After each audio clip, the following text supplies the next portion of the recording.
How do you operate every single day of your life? Do you sit back, let things happen, let the world go by, let you think about things that are just happening in front of you?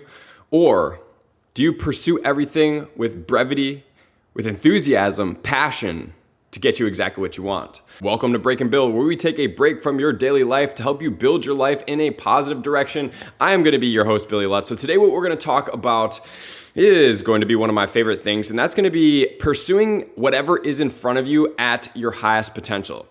What do I mean by that? Oftentimes we find ourselves judging ourselves of whatever we're doing in front of us may not be worthy, may not be something that we're into, maybe it just doesn't feel super fulfilling to us. And what I'm going to suggest is another thing. So I'm going to combine two different theories here today. Number one, first theory, I want to make sure that you guys are creating a compelling vision for yourself. Where are you going to be in the next couple years? And start to really get emotionally charged about that vision. I think that's really powerful, something that a lot of us do skip over. Like, where do you want to be? What do you want to be doing? What kind of experiences do you want to have? What kind of emotions do you want to have? What kind of life do you want to be living? Who do you want to be surrounded by? What kind of friends do you want? Like, get really specific about stuff like that. And do stuff only that like juices you up and fires you up and makes you like excited about like, oh my gosh, like if I was doing this, what kind of experiences would I be having? Where would I be in life? Where would I be living? What kind of house would I have? What kind of freedom would it look like that I would be living in? Would I be tied down to a specific job? Would I be more freedom? And like really get excited about that. And I want you guys to romanticize that like each and every day so much that it almost feels slightly painful to be living where you're at right now, because creating some type of gap for yourself to start shooting for, I think is really important. And then you have to really take a step back from that and you have to realize, am I the type of person that gets motivated by pain, or am I the type of person that gets demotivated by pain? Because there's a lot of people out there that may get motivated or demotivated. For me, myself personally, I get motivated by pain. So any type of pain that comes out of something, it seems to fire me up a little bit more. But if there's way too much of it or way too much uncomfortability, sometimes I've found in myself that if I just forget that situation because I've already kind of imprinted it in my mind, that then that situation can start formulating and creating itself in the background of my subconscious. And I've seen that happen in my life where I really wanted to live in California. And at the time, like it was not feasible for me. I had no means to make it happen. I was going to be, way stretched beyond. It wasn't going to be comfortable. It was just like a whole painful experience. And I felt like I have been thinking and talking about this for so long. And I was like, man, how am I going to make this happen? And then I was like, you know what? Like me romanticizing about this every day is creating so much pain that I feel like I'm getting demotivated and it's distracting me from my current actions today that could potentially take me there. So what I had done is I just said, when it's going to happen, it's going to happen. I'm going to get there. And so I put it aside. And lo and behold, here we are now in California. So things like that are really powerful. But the fact of the matter is that I take a second. At some point in my time, I took a second and I was like, I'm going to make this happen. And the only thing that's in front of me that's exciting me enough is Pokemon Go and YouTube.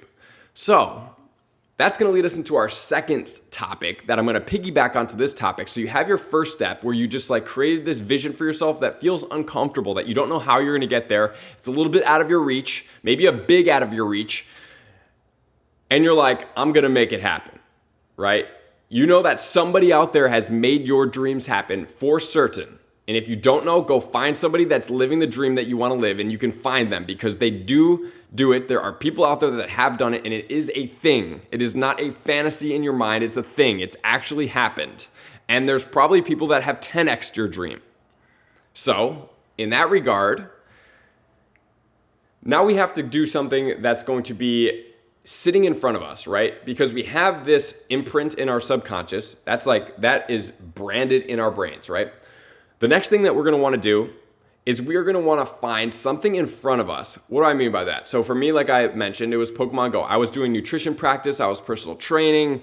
I was doing some skateboard lessons, and all that stuff was fun, but it wasn't really like, it just felt so limited to me. I didn't feel that fire or potential or freedom I had felt when I was playing Pokemon Go. And then when I started thinking about YouTube and YouTube became kind of like a concept in my mind, I didn't have that with that. It felt so limited. And granted, you can do the same thing on YouTube with nutrition and personal training, but it just like wasn't it for me. And I judged myself a long time for that because I really wanted to help people in the facet of like healing and health because somebody helped me so much. So it took me a little while for me to get beyond that. But once I started realizing that, like, do I really, like, is it true that I can't help people? Is it true, granted, I'm not directly talking about nutrition on a daily basis or helping people with stuff, but is that a fact that I'm not going to be helping people? And I couldn't tell you if that was a fact or not. And more of recent has led me to believe that it's not a fact, that energy transfer, regardless of what form you're doing it, is healing and motivational in itself, right? So I found that Pokemon Go has created experiences for me that has re-shown me that what I'm doing is still a massive impact in people's lives. And that's, ultimately one of the biggest things that I want to have. I want to create like a positive impact in a lot of people's lives and inspire them to do things that maybe they didn't think were possible for themselves. Because the worst thing we could do is get trapped, right?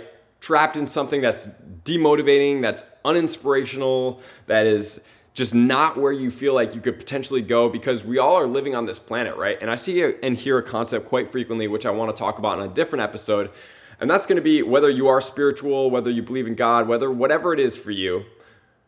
There's always this reoccurring concept that a lot of people that operate at high levels talk about. And it's something along the lines, I'll give you a preview of it, that at the end of our existence here, when we transition energy forms, we're going to be shown a mirror of what you could have become if you would have pursued yourself at a higher potential, right? Or maybe you are pursuing yourself at the highest potential and you did meet that person, or you saw that reflection, you're like, wow, like I'm like, that's pretty much me right now, right? So you want to like get into that space that if that is a reality, and this might just be a mind game that people play on themselves, but it's very motivating, that if at the end of your life, you're shown a mirror reflection of who you are now and what you could have become, that's kind of a very, very big thought, right? So finding those things in front of you, to rewind us, that are inspiring, that are lighting you up, that are making you feel alive, like, it doesn't have to be Pokemon Go for you, right? It could be sewing.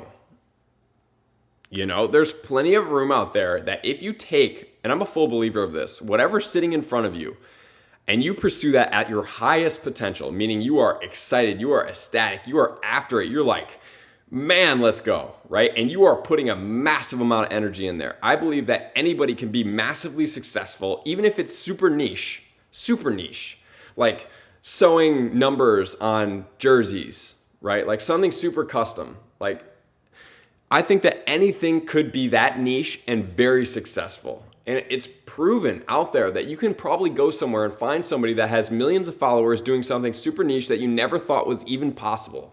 And it's made possible by the internet.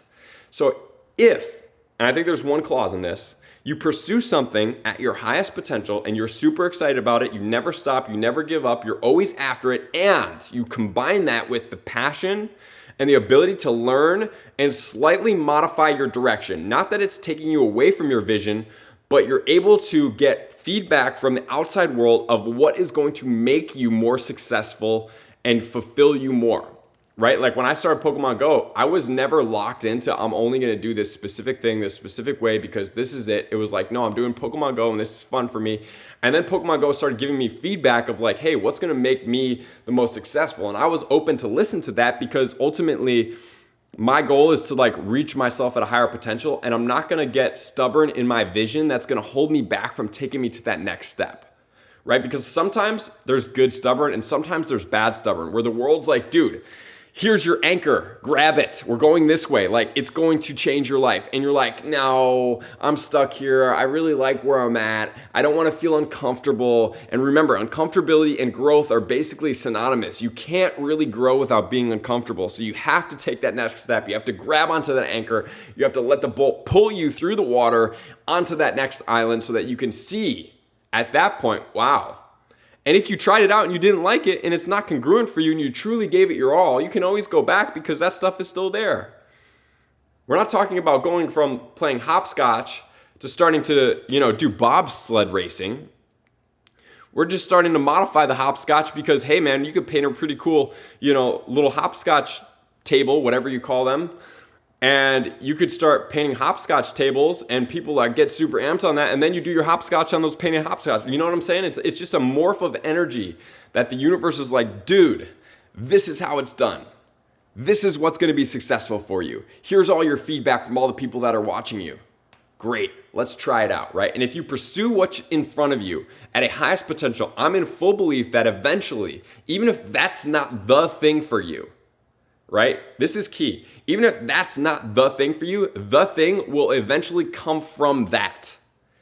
But if you're not pursuing whatever's in front of you and you're waiting around for that thing to come, you have less chances and likelihood of encountering that thing. So here's what I suggest you guys doing. Number one, create a very strong vision of where you want to be in the next 5 to 10 years. Romanticize it about. And if it creates too much pain, forget about it. But you need a lot of emotion in creating that thing right up front so that your brain realizes this is where we're going. And you do not falter from where you're going. This is where I need you to get me to.